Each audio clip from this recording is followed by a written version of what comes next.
Kicking off today's live event right now is keynote speaker Peter Shankman, a social media rock star and entrepreneur known for launching startups and promoting radical new ways of doing business. Peter knows about resiliency and bouncing back better than most people, making him a perfect speaker to address 2020 head on. Please welcome Peter Shankman. Peter. Thank you so much. I appreciate it. I hope you all can see me. Hope I am visible. You know, it's interesting. I would normally be doing a talk like this from a stage somewhere in a big event space. I'd be wearing pants. No, I'm just kidding. I'm wearing pants. But, you know, we aren't doing that anymore. We are in a new environment. And the thing about new environments is that they tend to work after we stop being scared of them. You know, I started my career years and years ago, 25 years ago, at America Online, back in the mid 90s, almost 30 years ago. I helped launch the AOL newsroom. And I remember a time when we had to go and testify and explain to a Senate House subcommittee why we wanted press credentials for the 1996 presidential campaigns. So we could follow the campaigns as journalists for the AOL newsroom. I went to the conventions and the whole thing. And a staffer, a Senate staffer, said to me, you know, I don't understand why you guys are here. I use AOL to download pictures of Pamela Anderson. What use could an online newsroom possibly be? It's a fad. Well, we quickly learned about that. But what we did as a society is we adapted. And that's what we do. You know, and I hate the term new normal, and I hate the term unprecedented, because those things, you know, every time you say something is unprecedented, these unprecedented times we live in, I fear that it's a challenge to the universe. That the universe can come back and say, no, you want to see unprecedented? You know, hold my beer. So let's look at where we are as an opportunity. It's an opportunity to reach our audience in a better way, to reach our clients and customers in a better way. It's an opportunity to get more business by adapting quicker than everyone else. You know, the companies that have survived so far, this global pandemic and this incredible political atmosphere and this sort of fractured country, have done so because they are able to roll as things move, and they're able to adapt and they're able to change on the fly. You know, I've seen companies in restaurants, for instance, in Midtown Manhattan, who instead of, when they knew they had to shut down, reached out to their customer base and said, hey, you live in a 20-block radius of us. When you want food, we'll bring it to you. You know, and they're at 95% of their revenue. There are ways. And what I want to talk about today is sort of some of the things I've learned, not only in the past 7 months, but the past 30 years, of sort of adapting. You know, I wasn't supposed to be doing any of this. I was in grad school studying fashion and portrait photography. But then again, I was a geek and I was on the internet a lot, and I saw AOL starting to grow, and I said I should probably work for them.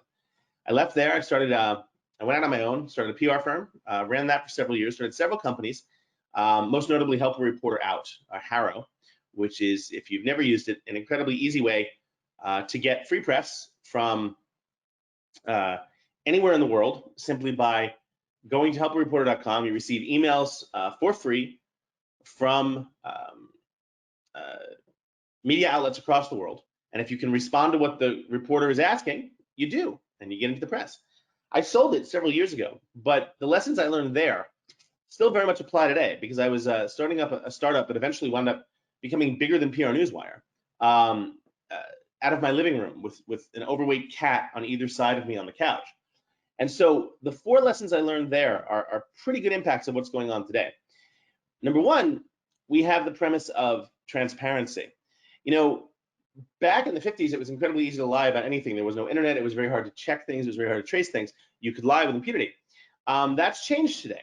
And it is unbelievably easy to get a fact check in real time. And, you know, with that knowledge, you have to understand that transparency is going to rule the day. The reason transparency is rule the day, and the reason these 4 rules apply that I'll get to, is basically because of this. As a customer, we expect the customer experience to be terrible. We don't expect to have a good experience. Think back to when we were allowed to fly, when flying in a plane, you know, couldn't spread a virus that could kill us.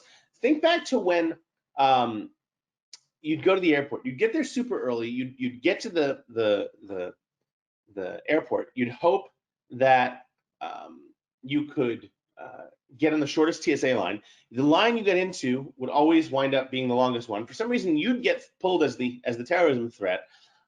They'd take you in a back room. You'd come out about an hour later, tightening your belt and with a little less dignity.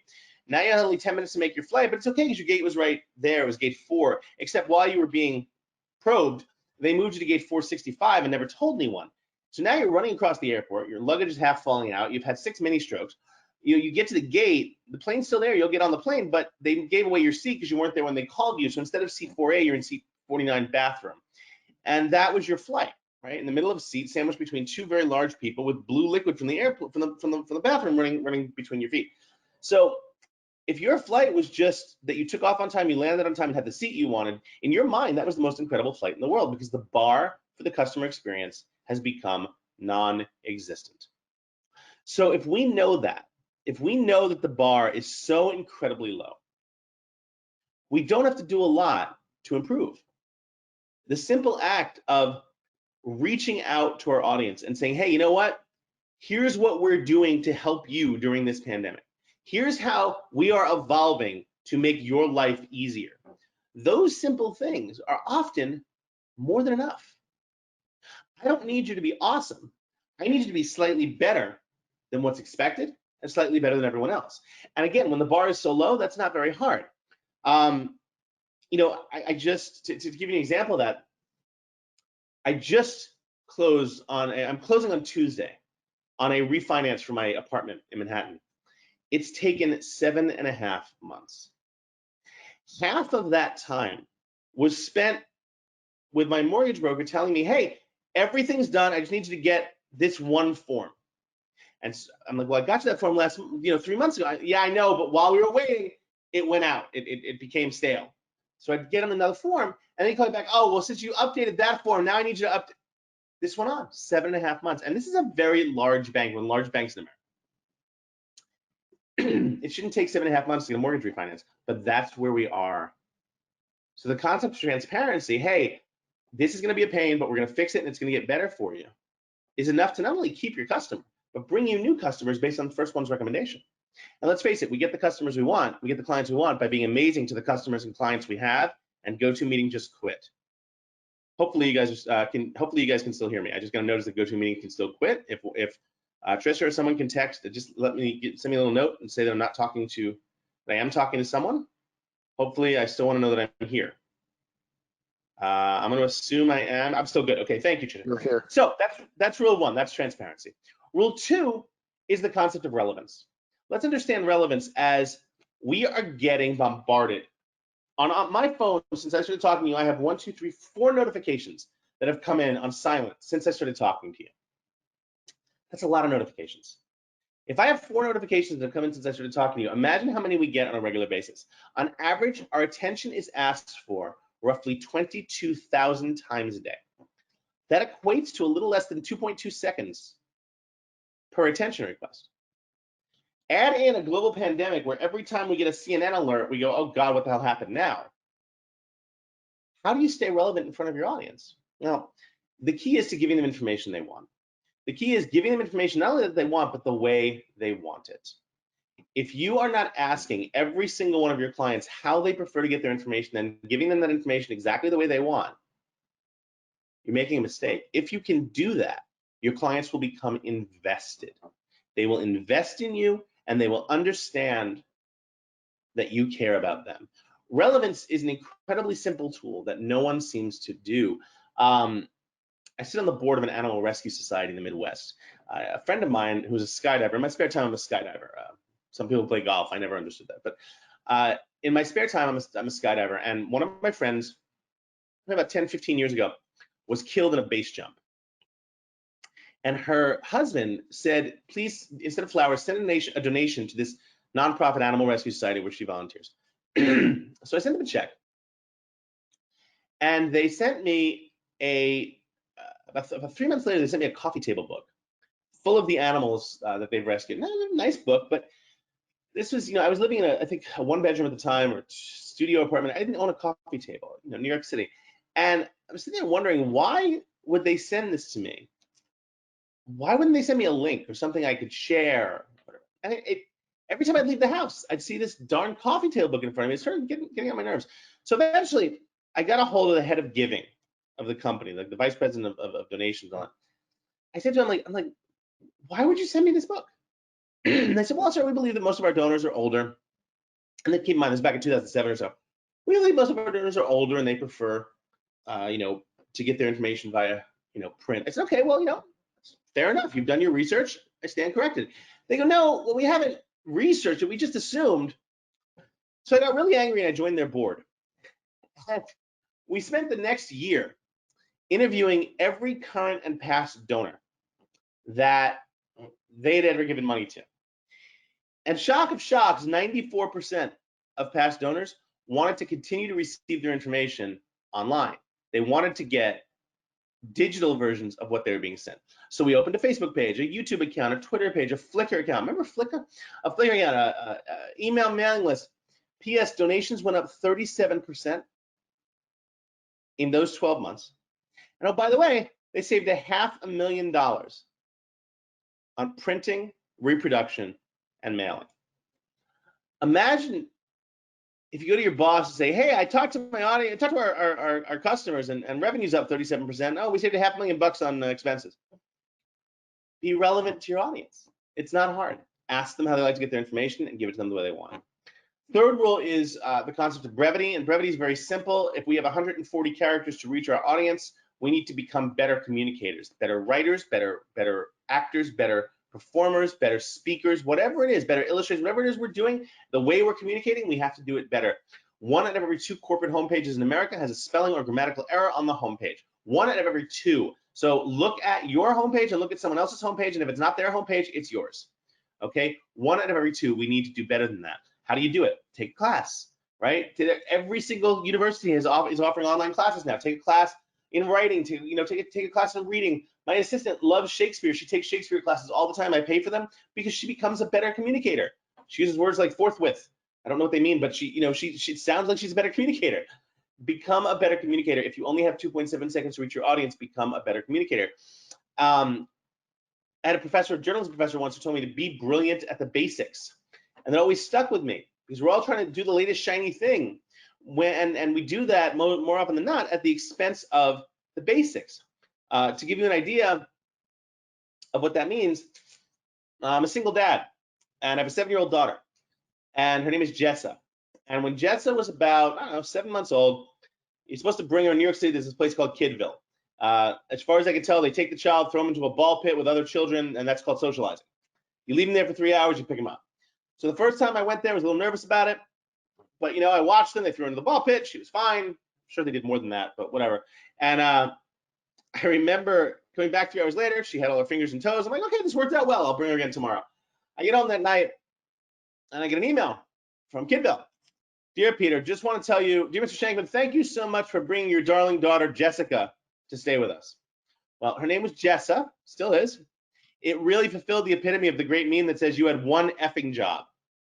If you can't get my daughter's name right, how can I trust? I ran into her bedroom. I went into her bedroom to make sure it was the same kid, right? Maybe they gave me a different kid. How can I trust you to do anything if you can't get the simplest of basics right? To wash my car, to feed my cat, to watch my kid, to whatever it is, be brilliant at the basics. So that's really rule 3 is brevity. Good writing and good communication skills and not making those basic errors is brevity. Brevity is good communication. And finally, rule 4 that ties this all together is the concept of top of mind. And what is top of mind? Top of mind is reaching out to your audience when you have nothing to sell them because you want to check in. You want to check in and say hello. If you go to shank.mn/emails, shank.mn/emails, you will find my email mailing list with about 60,000 or so people on it. I very rarely lose people. And the reason is because maybe I send out 1 or 2 emails a month, but I don't sell anything. The emails are help. The emails are pieces of advice that I picked up, like what I'm giving to you today. They're interesting things that I've found in the universe. They're stories that I tell that have a point. I don't sell things. Maybe the 1 email out of every 75 that I send out over the course of a year and a half actually sells something.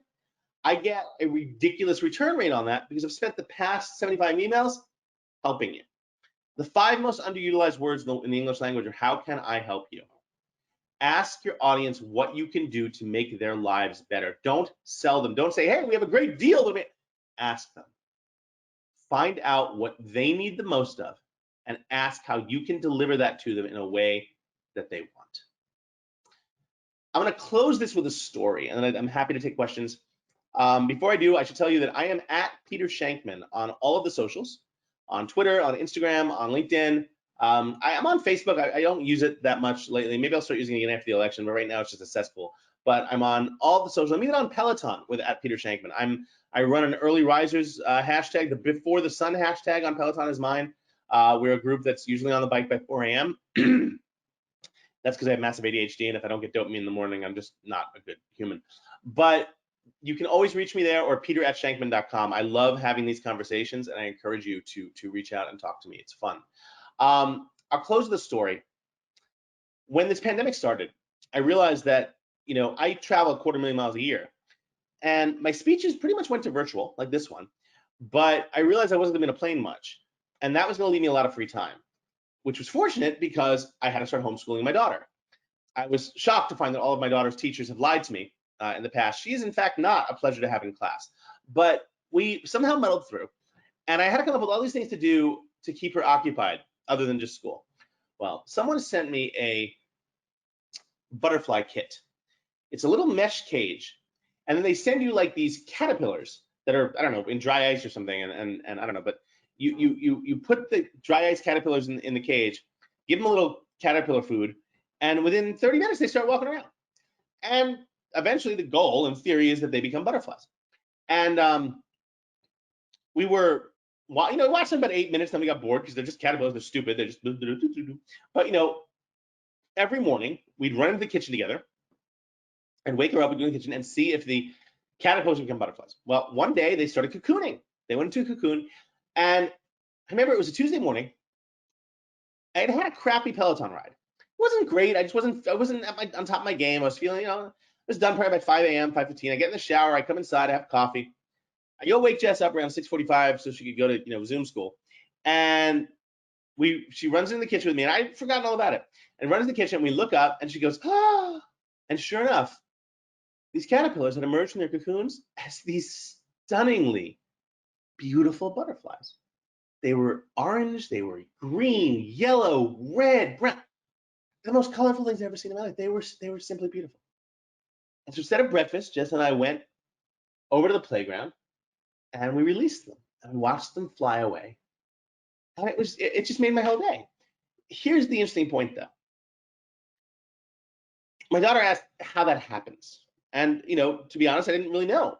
So I went onto Alexa, because that's what we do, and I asked, cancel. I keep forgetting I'm home, not in an office. I asked how butterflies were made, and she says, it says, when caterpillars go into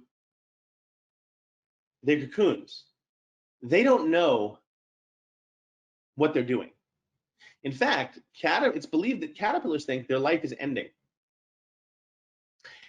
I had caterpillars up there who sat there and said, well, I had a good life. I lived in a mesh cage. I got some caterpillar food and was able to eat a little bit, and that was fun.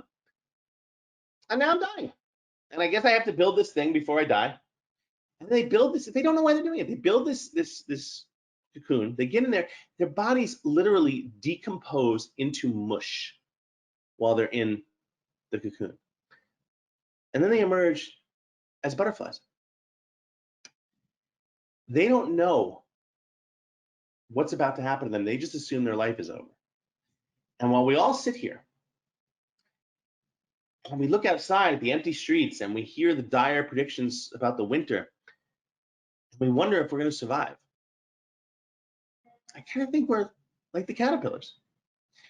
There is an amazing future ahead of us. We might turn to mush, but we're going to come out something beautiful. We just have to keep moving forward. So that's pretty much what I believe. And I hope that's useful to you guys today. I know that I want to take some questions because I see that they've started coming in from the audience here. One of the questions is, you talked about the importance of transparency. Can you expand on that? Yes, I can. Thank you for the question. I think that in a perfect world, you should be able to give as much information as humanly possible. You know, you don't necessarily have to give your trade secrets or whatever, but the more a customer knows about you and about how you work, the more they can see online, the more they can see online about who you are and who makes up the company, the more comfortable they're going to feel with making a connection to you and giving you their business. You know, I give personally, I give out all my information. Like I said, shank.mn. I'm putting it in the chat right now that you guys should be able to see it. Shank.mn/emails. Shank.mn/emails is how to find me and get all my information. And you'd be amazed how easy it is to find me, right? I give out my cell phone number to anyone who asks. You know, I'm happy to communicate with you because I think it's the right thing to do. That's being transparent. I'm not saying you have to tell people what your monthly revenue is, but being transparent a lot of times means that you give out information that people want and need, and they know it's coming from you because they recognize you as a trusted source. That's transparency. Another question came in: how do you hire people that can help your organization be flexible? I think the best thing to look for in a new hire, especially in this world, is empathy. I keynoted at Indeed a couple of years ago and was talking to them about this, and they said exactly that. You know, if you can find someone who's empathetic and who can understand the customer's needs and what they want, what winds up happening is they are willing to make that change on the fly. So the way they helped you a year ago might not be the way they help you now, but it is understood that they will adapt because their empathy takes over and says, okay, that person, for instance, if you saw a person on fire, you'd rush to put a blanket over them or douse them with water or put out the fire. That's different than if you see a person pinned under a car, right? People who have empathy, people you hire with empathy, understand the problem that the customer is facing and knows that each problem is different and adapts accordingly. And finally, a couple more questions. How do you ask, how can I help you without clients assuming we are selling something? You simply say, what can I do? You can even, I put in subject lines before, I'm not selling you anything. I just want to know how to help. And there will be people who will always think that you're crazy, right? You're Michigas. But at the end of the day, when they see that you really don't want anything, I look at it like this. When I do fly, and I flew last week, I went to Dubai. It was lovely. Of course, now I'm quarantined for 14 days, but whatever. When you, not because I'm sick, my test came back negative, just because you have to quarantine. When I get on a plane, I never get on a plane without a 2-pound bag of M&Ms. And I walk up to on the flight. I'm a very frequent flyer, so I usually board first. And I find the lead flight attendant. I go, excuse me, you the lead? And they go, yeah. And they adopt that immediate posture of, yeah, what do you want? What do we do? What's wrong? And I go, hi, these are for you, but you have to share them with your coworkers. And I hand them a 2-pound bag of M&Ms, and I walk back to my seat. And then they go through what I call the 5 stages of M&Ms disbelief, which starts off with, oh my God, what does he want? He doesn't want anything. We have chocolate. And they talk to all their coworkers, and they're giving out chocolate to all their coworkers. Now you got 300 people boarding the plane behind me, all of whom are happier because the flight attendants greeted them with a bigger smile. Cost me what, 15 bucks a bag? That's worth it to upgrade 300 people. So do stuff like that. Reach out when you have nothing to sell and say, hey, just want to offer you this. Have a great day.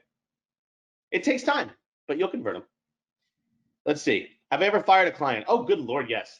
I find that the clients who, there's basically a very simple rule. You are not charging anywhere near enough for your product. You are undercharging because you're afraid of missing the sale. The problem with that is that once a client realizes that you're undercharging them, they will try to take advantage of you in every other humanly way possible. So before you even have to get to firing a client, the best thing you can do is charge more. I know, there's no way they'll pay in this economy. Yes, they will.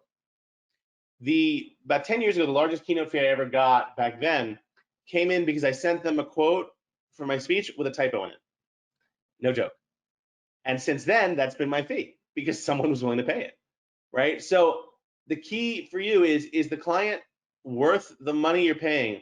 Is the time the client is taking driving you insane to the point where it's not worth the money you're taking?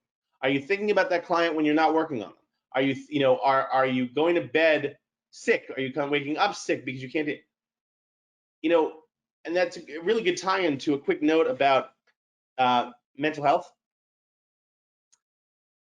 Let's face it, the past 7 months, there's not a single person in the United States who's not skirting on the edge of depression. We all are. Over the past 20 years or so, I've lost 3 friends to suicide because they were all entrepreneurs and they all felt like they didn't have anyone to talk to. The longest project you're ever going to work on isn't your job or your business or your company, it's you. And I know this is sort of a side note to what I was talking about today, but it's a good time to bring it up.